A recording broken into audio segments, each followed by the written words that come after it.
Hey, j'espère que vous allez bien. Aujourd'hui on se retrouve pour une nouvelle vidéo et on va essayer de séparer mes poudres un peu plus high-end et de l'autre côté on va mettre les poudres drugstore parce que là je commence à avoir pas mal de poudres. Eh bien il faut que je vais pas les trier forcément, mais je vais les séparer pour voir ce que j'ai, ce que j'utilise pas. Je pense que je vais quand même toutes les finir parce que je mets quand même pas mal de poudres. Je pense que je n'aurai pas toutes les poudres aujourd'hui parce qu'il y en a d'autres, ça va aller dans des vidéos. Je les ai mises dans mon coin un peu vidéo à filmer. On va faire ça aujourd'hui. J'ai sorti toutes les poudres de mon tiroir. Alors on va commencer avec celles-ci, celles qui sont pas dans... Ça c'est mon bac normalement à poudre qui est dans mon tiroir, mais bon. Celle-ci c'est une miniature de la By Terry Hyaluronic Hydra Powder.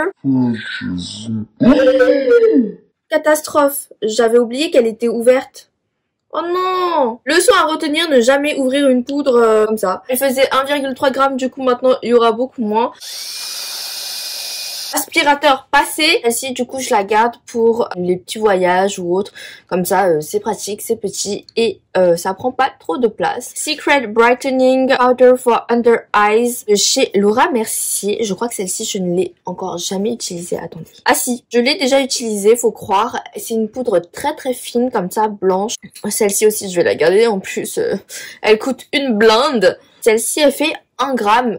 Ça je m'en souviens, je l'avais pas acheté, je l'ai eu en cadeau lors d'un achat sur le corner Laura Mercier au printemps. Une poudre pour les cernes, elle fonctionne assez bien et c'est vrai qu'elle illumine quand même pas mal au regard, donc je l'aime bien et je vais la garder. Ensuite on va continuer avec le tas ici. Celle-ci c'est la AOA Studio Perfect Setting Powder. Celle-là c'est la Soft Light. Voici comment elle se présente. Elle est un petit peu teintée, elle est assez fine. J'aime bien. Alors c'est pas la poudre que je vais utiliser pour le dessous de mes yeux, parce qu'elle assèche un petit peu quand même après après toutes les poudres que j'ai testées. 7 grammes. Jamais je finis cette poudre là, je ne la rachèterai pas, mais il faudrait que je la finisse. Ensuite on a la poudre Hourglass comme ça, Veil. Je l'ai eu dans le calendrier de l'Avent Sephora de l'année dernière.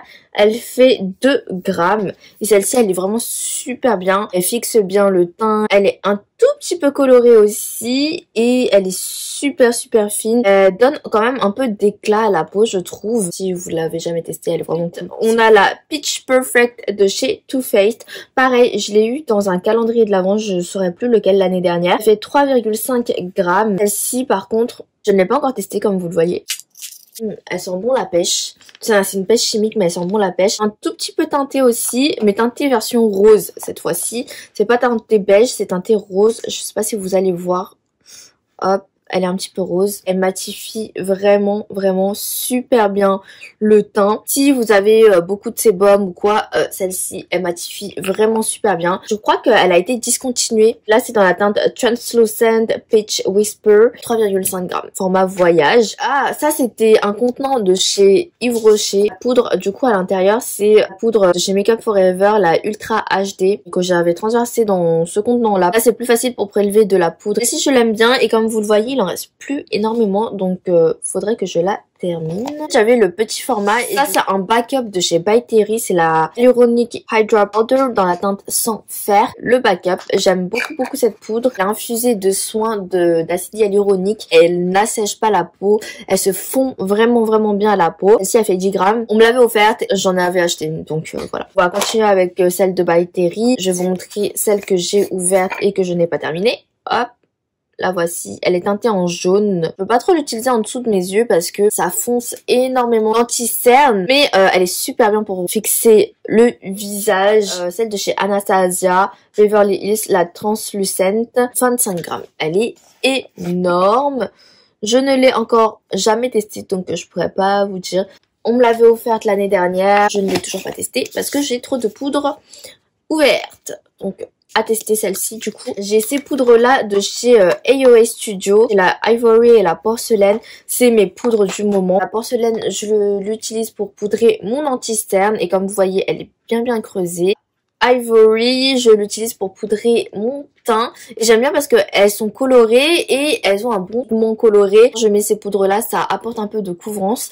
Et vu que maintenant je mets plus trop de fond de teint, je mets que de l'anti-cerne, et bien ça aide à ajouter un petit peu plus de couvrance. J'ai cette poudre aussi de chez Tarte, c'est la Filtered Light Setting Powder, poudre fixatrice, et celle-ci elle fixe vraiment bien le teint. C'est celle que j'utilise aussi en ce moment, elle fait 10 grammes et comme vous le voyez, je sais pas si vous le voyez, elle est bientôt finie. Hop.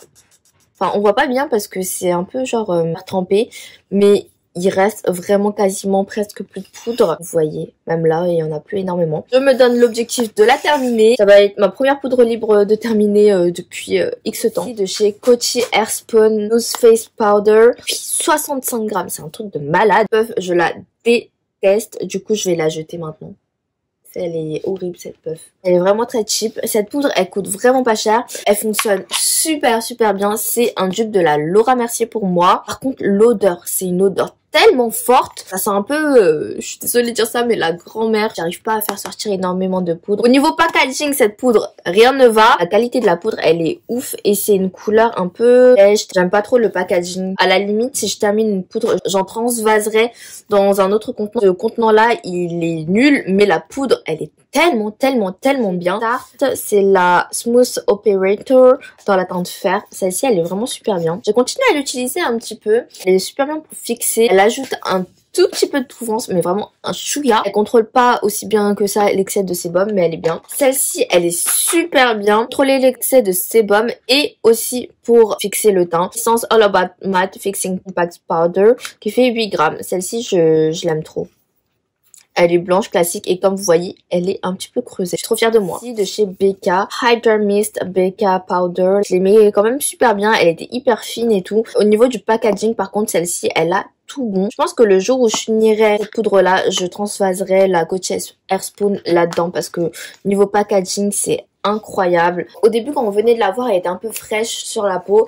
Là, malheureusement, ce n'est plus le cas parce que ça fait un moment que je l'ai. 10 grammes. J'avais eu dans une box, il me semble. C'est la Pro Filter Soft Matte Powder Foundation à la teinte 185. Alors celle-ci, j'avoue, je l'avais achetée sur Vinted. Je l'ai utilisée une ou deux fois. Elle est super bien. Elle couvre quand même pas mal. La Too Faced On This Way. Alors je l'ai en petit format comme ça. Je l'ai aussi en grand format. Une jolie poudre. Le petit format fait 1,5 g.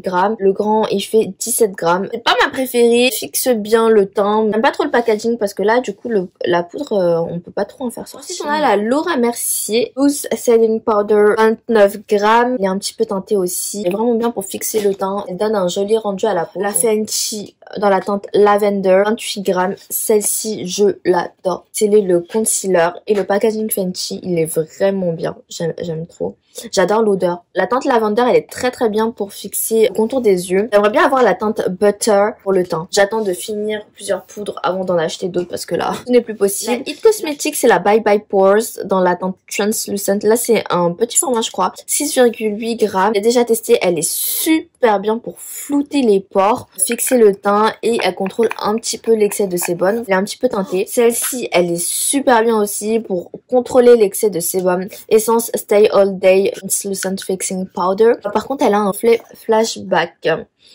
Elle est super fine. Si vous prenez des photos ou autre, à ne pas prendre cette poudre. Elle est trop bien pour fixer l'excès de sébum, mais pas pour prendre des photos. Fait 11 grammes. On a celle-ci de chez QR Cosmetics. C'est la High Definition. Elle fait 10 grammes. Super bien pour lisser la peau, flouter les pores, contrôler aussi l'excès de sébum. Par contre, il y a un petit reflet flashback aussi blanche, fine. Elle est super fine aussi. Oh my god. Si je devais faire un top 5, cette poudre, elle y serait 0,5 fer clair de chez Maybelline dans la gamme Fit Me. Il fait 20 grammes et celle-là, elle est super bien pour fixer le teint, l'anti-cerne. Mais cette poudre-là, elle est dingue. Trop bien, super fine, colorée, porte un petit peu de couvrance. J'ai jamais testé en tant que powder foundation, mais il faudrait que je le fasse. J'aimerais bien l'acheter dans d'autres teintes aussi. Il faut déjà que je termine certaines poudres ici parce que là, ça en fait pas mal. Je la recommande vivement si jamais vous l'avez. Celle-ci de chez Juno & Co, ça fait un moment que je ne l'ai plus utilisée. Juno Blur Makeup Setting Powder. Il fait 20 grammes aussi. Honnêtement, cette poudre, elle est vraiment bien pour flouter les pores, lisser la peau. Elle contrôle bien aussi l'excès de sébum. Par contre, je crois qu'elle a un tout petit petit reflet flashback blanche fine, pas teintée. Je crois qu'ils en ont sorti des teintés justement. Ça fait longtemps que je n'ai pas testé cette poudre là. Juno & Co, je sais pas si je la mets dans les marques pas chères ou dans les marques chères. Je crois que ça coûtait quand même assez cher. Ensuite on a celle-ci de chez Elf, c'est la Sheer Tint Finishing Powder que j'ai dans la teinte Fair. Oh, elle est bientôt finie. Je suis en train de l'utiliser aussi en ce moment. J'attends de la finir. C'est pas ma préf. Je l'ai beaucoup utilisée à un moment. Poudrer mon teint. Elle apporte un petit peu de couvrance. Je serais trop fière de moi. Oh, Studio Fix Powder de chez MAC. J'ai dans la teinte NC20. Mais cette poudre, elle est trop bien. Moi, je l'adore. Je l'utilise pour poudrer mon teint. Elle fixe super bien. Elle apporte de la couvrance aussi. Par exemple, si j'ai des petits boutons à cacher ou à camoufler, j'en prends un petit peu avec mon pinceau. Ensuite, on a la Beauty Amplifier de chez Sephora. 8 grammes. Celle-ci, elle fait 15 grammes. La Studio Fix de chez MAC. Celle-ci, elle est bien pour fixer et flouter un petit peu les pores. Après, c'est pas celle qui contrôle le mieux l'excès de sébum et j'en ai découvert des meilleures. Je pense que la Essence, elle est meilleure à la Sephora. Une fois que j'aurai fini à Sephora, je pense pas que je la rachèterai, mais elle est bien. Celle-ci, elle est super bien aussi. La Light Illusion de chez Flower Beauty. On peut l'utiliser en tant que powder foundation aussi. Nude L23. J'aimerais bien avoir la teinte la plus claire, mais celle-ci, elle est vraiment super bien. Après, j'aurais aimé un packaging un peu plus slick. Fait 8 grammes aussi. Ah, celle-ci, c'est de la marque Unique. Une personne sur Insta m'avait envoyé. Elle fixe bien. J'avoue que je n'ai pas encore eu le temps de trop la tester. Il y a une petite éponge ici. La teinte, elle est bien. C'est la teinte Tulle. Elle apporte un peu de couvrance aussi. Je poudrais pas mon anti-cerne avec. Bien pour le teint. Ensuite, on a celle-ci de chez Colourpop. C'est la No Filter Setting Powder. Translucent. 8,5 grammes. Un peu colorée aussi. Elle floute pas trop. Elle fixe bien le teint. Et niveau excès de sébum, c'est pas la meilleure. Il y a un petit format assez cool à emporter. C'est vrai que moi, en ce moment, j'aime beaucoup les poudres compactes. J'ai celle-ci de chez Cosrx. C'est la Perfect Sebum Centella Mineral Powder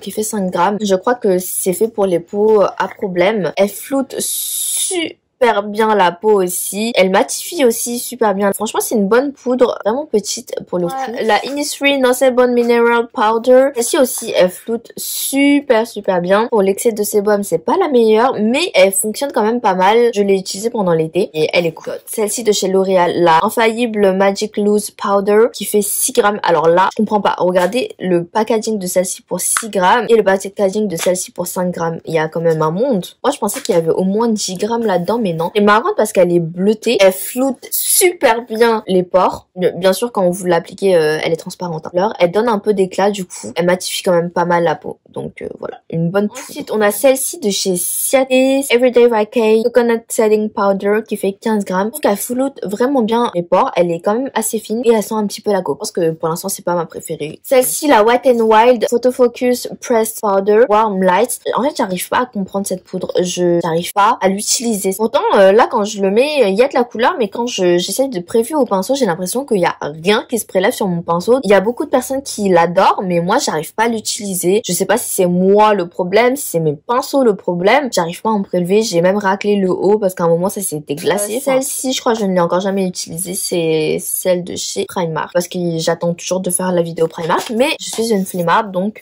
je repousse. Super Stay Powder de chez Maybelline dans la teinte 20 camo. Je l'aimais bien. Elle est très rosée. Je poudre légèrement mon teint avec. Pas encore trop testé, donc je pourrais pas trop vous dire. La Colourpop, celle-ci, la No Filter Sheer Pressed Powder, vraiment bien aussi. J'aime bien fixer mon teint avec celle-ci. Elle est un petit peu colorée aussi, ce qui fait que ça apporte un chouïa de couvrance, mais je l'aime beaucoup. Je l'ai dans la teinte Light.